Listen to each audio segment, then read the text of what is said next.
I can literally say this is the fastest Scat Pack I've been. Not a lot of people mod these cars, or they don't know how to mod it right. What is up, guys? It's your boy, back with my first video. That's right, you heard me right. You're not going crazy. I said back with my first video. And the reason for that is because I'm not a YouTuber. Only reason I'm making this video is because someone's got to. Alright? Because I recently bought this Scat Pack Charger 392 right there. But before I get into the car, let me get into why I'm making this video. Alright? Upon buying this beautiful Scat Pack Charger 392, the first thing I wanted to do was mod it. I started doing research online, of course YouTube, going through all the forums, and I came across videos of some YouTubers selling their Scat Packs, getting rid of them, trading them in. And the reason why they are selling the Scat Pack 392s is for two big reasons. Two. Alright, first one, because it's heavy. Well, of course it's heavy, right? That's the price you pay for comfort. That's the price you pay for getting kill space in the back seat. Shout out to Full Send. If you're a Full Send fan, you know what I mean. That's the price you pay for saving your friends from having to bend their knee at very awkward and painful angles and having to shove their own ankle up their Carlsbad caverns just to fit in the back seat of your. Weight is the price you pay in this car. You gotta make up for the calories and the sauce. The only downfall of having sauce is it comes with calories. Now for this one, I had to go get a fade because the second point is the very, very most important point. You have to really understand the car. Now, one big mistake and one proof of what I'm telling you is real. Alright, people don't understand these cars and they just throw stuff at them expecting big returns. Remember how I mentioned I just got this Scat Pack, right? Well, I'm about to show you the previous owner. Okay, only one previous owner had this vehicle, and that specific individual happened to put this one mod, right? That is the proof that what I'm telling you is they don't understand this car. Let me show you. We're about to check it out. Let me go ahead and pop the hood for you guys. But first, let's check out the interior. Of course, I got the Alcantara, baby, with the Scatty symbol right there down in the middle of the seat. Now, that's a quick little preview. Let's go ahead and pop that hood. Show you guys exactly what I'm talking about. This transgression that was committed. Go ahead and show you guys. Now, what do you see as soon as I pop this thing? Boom, there it is. This is called the Mopar cold air intake, right? This does not come stock with the car. The person that bought this previous to me, that leased it, purchased this for around $450. Okay, that's the going rate for it. And what it's supposed to do, it's supposed to give you colder air, more air, and colder air. Alright, so it feeds it in through here, into this throttle body, and into the intake manifold, to where you get more air, more power, right? The issue with this design is that if you know your Hemis, you know that they run real hot, especially the 6.4 liter. In case you don't know, you do now. They run really hot. And so with this design, right, being exposed all the top, right, this is supposed to seal whenever the hood shuts, right? It's supposed to seal. The problem is it doesn't fully seal, all right? And then you have a hole right there from which it's supposed to breathe. And then you have a hole down at the very bottom down there. Okay? Either way, this thing gets a lot of heat soak. Okay? It gets a lot of heat soak from this engine. Instead of getting cold air, you're getting hot air. They call this specifically heat soak. The guy before me purchased this thinking that it would help the car out a lot. And the thing is, it does help out the car to a small extent. But not to the extent that you would expect for the money you spent. And this is where the frustration starts for most people with the Scat Packs. And that is why I'm here, to show you how to properly modify this car. The cold air intake is not the solution, okay? The solution is the Dodge Hellcat Airbox Conversion, and it just so happens to be sitting in my back seat. Say hello to my widow friend. Hey there, little buddy. How you feeling? You doing all right today? Okay, don't worry. We'll install you soon, okay? Just hang on tight. When I was first looking into modding this car, I did a lot of research, and I could not find one good answer, okay? The internet was all over the place, and nobody could accurately prove that the Hellcat Airbox is more efficient than the cold air intake for this car. Nobody could do it, right? A lot of people just speculate that the Hellcat Airbox is better and more efficient, right? Because logically it makes sense, and we'll go over those details of why it makes sense. I'm about to break the internet, okay? Prove finally for the Scat Pack that the cold air intake is garbage compared to the Hellcat Airbox. Hellcat Airbox should always be the first mod over the cold air intake for this car. And this will be the video that you need to share to your grandma, to your auntie that has a Scat Pack 392, anybody that has Scat Pack 392, I don't care who it is. So here's the facts, guys. The proof is in the pudding. We're going to use the onboarding performance page setting on the car to gauge the difference between the Mopar intake and the Kitty Airbox. Now, quick disclaimer, I know this is not the most accurate system in the world, and I'm not claiming it to be, okay? These numbers are just a reference that we can use to at least know whether or not there is a true difference between them, between the Mopar intake and the Kitty Airbox, okay? So we'll start off breaking it down here at the very top part. As you can notice, my 0 to 60 slowest was 4.8 seconds. With the Kitty Airbox, it was also 4.8 seconds. Now, you're probably thinking, well, why isn't it faster? One other disclaimer that I do have to let you know is that once I put the Hellcat Airbox, once I put the Kitty Airbox, I did start to have more traction problems. Okay, even though I have 315s in the back, it still has trouble hooking. Whereas with the Mopar intake, it was hooking the whole time. But you can still see the difference of what I'm telling you, because the 0 to 100 time was 10.8 seconds of the Mopar intake. But look at my 0 to 100 for the Kitty, 10.6. So this is obviously faster 0 to 100 by 0.2 of a second. Which that doesn't sound like a lot, but it is. It really is. Now if you look at the eighth mile time, look at that, 8.3 with the Mopar, but 8.5 with the Kitty Airbox. It's slower. My 8th mile is slower. But like I said, I do have more traction problems with the Kitty Airbox. That's how I knew I gained power. Here's the proof. Even though I did a slower time, my top speed is 87 compared to 85. Now you look at the quarter mile time. This is the big difference maker. Once my Hellcat Airbox hooks, once the power of the Hellcat Airbox hooks, look at that. Even though I did 13 seconds, I did a top speed of 109 compared to over here, 13 seconds top speed of 94. That's a big jump right there, 94 to 109. This is what you want. This is what we're looking for, the top speeds. Okay, faster times, yes, but also higher top speeds. If we go on to the next one, this was about my average pulls. Okay, this is my average pull. So with the Mopar intake, whenever I would do 4.7, I would do 0 to 100, 10.8. Look at this. Look at the Hellcat Airbox.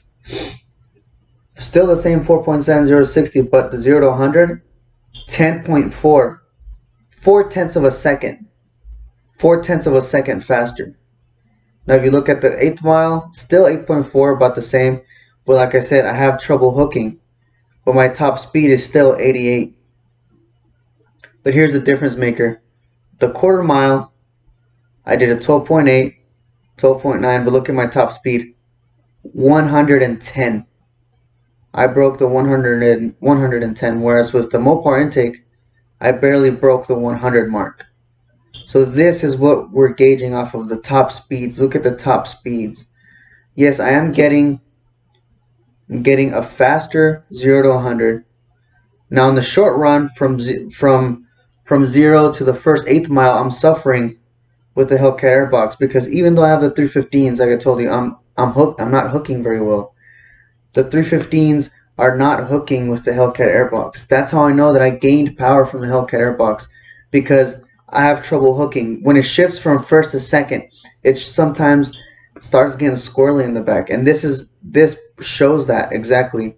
With the Mopar intake, I had less power, so I was hooking better. See, that which explains why my eighth miles are always so close, as well as my 0 to 60s. But once you get to the top end, the quarter miles, look at the top speeds. Look at the 0 to 100, which is the top end. 10.4 compared to 10.8. As we go on now to the best pull. This was my best all-time Mopar pull, okay? 0 to 60, 4.6. Hellcat Airbox, 4.5. 0 to 100, 10.6. Hellcat Airbox, 10.3. 10.3. Now again, as you can tell, like I was saying, look at the eighth miles, always really close. 8.3, 8.3. But if you see, even though the times for my eighth mile are the same, look at the top speed. 85 for the Mopar intake, 88 for the Hellcat Airbox. I'm always getting higher top speeds with the Hellcat Airbox, even though it's the same eighth mile times. And like I said, again, it's because with the Hellcat Airbox, I have more power, and my 315s have trouble hooking, believe it or not. But here's the major proof. Once you get to the top end, look at that. Even though I did a 12.7 best time with the Mopar intake, with the Hellcat Airbox, I did a 12.5. And look at the top speeds, 116 compared to 108.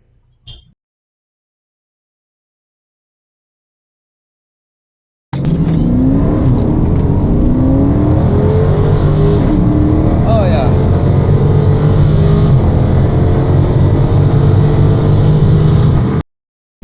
Alright guys, so this is it. 10-speed killer, I call her Big Blue. Scat peasy. Pretty simple setup. I've got two 75s in the front, and then I got 315s on the back. And this thing is so damn quick, man. No stock 10-speed beats this thing. Just barely a week ago, I beat a C7 Corvette with this thing. Stock C7 Corvette, of course, but still. You don't really see these Scat Packs beating C7 Corvettes very often. Big boat. So I got the 315s with the Nittos. And I even added weight to this sucker. I even have a, let me just pop the trunk, show you all the trunk. Look at that. Got a Kicker Comp C subwoofer in the back. If any of you guys know anything about audio, and this box is heavy as shit. So this added about 60 pounds to my car. So I literally added 60 pounds to my car, but it still doesn't matter.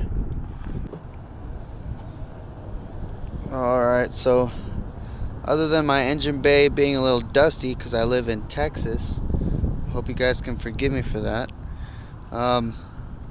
This thing pretty much looks stock, other than some minor differences. I mean, it pretty much is. One major thing you'll see here is the airbox. Look at that. Hellcat Airbox, baby. It's got the SRT. So the stock box does not come with this. I got the entire Hellcat Airbox. I'm talking lower and upper. So a lot of people make the mistake of just getting the lower part of the airbox, but they don't get the upper part. I got everything. And then of course I got a little surprise mod. This isn't really a mod, it's more like just for the maintenance of the vehicle, just to keep my air intake manifold, to keep it clean. And if I had the updated 2019 and up grill, with the snorkels here, you'd be able to see that the snorkel would be functional. There is the snorkel for the Hellcat Airbox. It breathes in directly. This is what makes it so efficient. The fact that it takes in air, ambient, cool ambient air, fresh air charge every single time from outside, fed directly into there. And the faster you go, the more power this thing gains. So a lot of people are always thrown off by the fact that the Hellcat Airbox doesn't give off any dyno performance. It doesn't put down any dyno numbers, and that confuses a lot of people.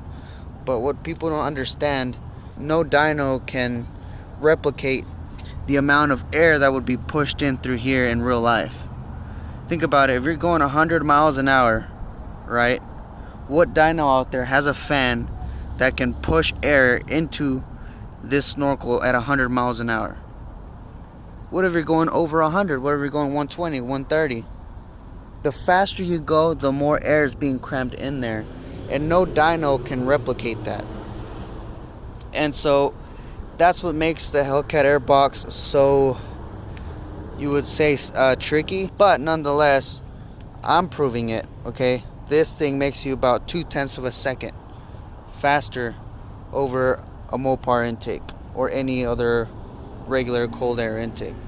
And I've proved it in this video. It's about 0.2 faster. So guys, 1/10 equates to about a car length. So 2/10 equals 2 car lengths. So on average, 0 to 100, this Hellcat Airbox made me about 2 car lengths faster. Now, whenever people install the Hellcat Airbox, they make 2 big mistakes. All right, they usually make mistakes. There are some key things that you need to watch out for whenever you're installing the Hellcat Airbox. All right, and a lot of people make those mistakes, and so it's even less effective. So you really got to get it right. You got to know what you're doing to really get the max performance out of this. But once you get it, man, it's worth every single penny. If you are motivated to be faster and you're tired of getting spanked by these stock 10 speeds, all right, and I see enough interaction on my video, that will motivate me to give you guys all my secrets, okay? Because this Hellcat Airbox is the first thing that meets the eye performance wise, but I've got a couple little goodies, 2 goodies to be exact, 2 other mods, and one of them, people out of those 2, one of them people aren't even going to consider a mod, but it is for this car. Let's just say it gives me top end. This Hellcat Airbox is about half the reason why my top end is so much better. If some of you are still a little skeptical, that's completely fine. That's completely understandable, and I hope to turn that around. Now, the Scat Pack, does it have a lot of potential? Yes. Is it as easy modifiable as a Mustang 10R80 that you just tickle the throttle body and gain 30 wheel horsepower? No. But that doesn't mean the Scat Pack can't still beat them. And there is a lot of potential left in the Scat Pack. And I found this video from Overkill Performance that shows people just don't know how to modify Scat Packs. That's where this car has suffered the most. People just have failed to understand it well and don't know how to accurately and correctly mod the Scat Pack. And the Scat Pack has gotten a bad rep for it. People think it can't gain any power. But hey, don't take it from me. Take it from Overkill Performance. I found this clip from this technician that has proved and backed up what I just told you. Check it out. Like, we've consistently ran the times. We have Alan that's standing back over here. Say hi, Alan. How you doing, man? So Alan and his wife have one of our OP500, OP525 Scat Packs. Okay. Right, and we're talking about a full street car, stock seats and everything in it. Our basic bolt-on package with the Scat Packs. You know, little shorty headers, not no long tubes, no cams, no head work. None of that stuff. Smog legal car, right? Yeah. And his wife is able to pilot that thing to what, 11.3s? 11.3 consistently. Yeah, consistently. Wow. We're That's talking fast. about. I mean, there's people with gutted, cammed heads and everything running 11.3 to 11.5.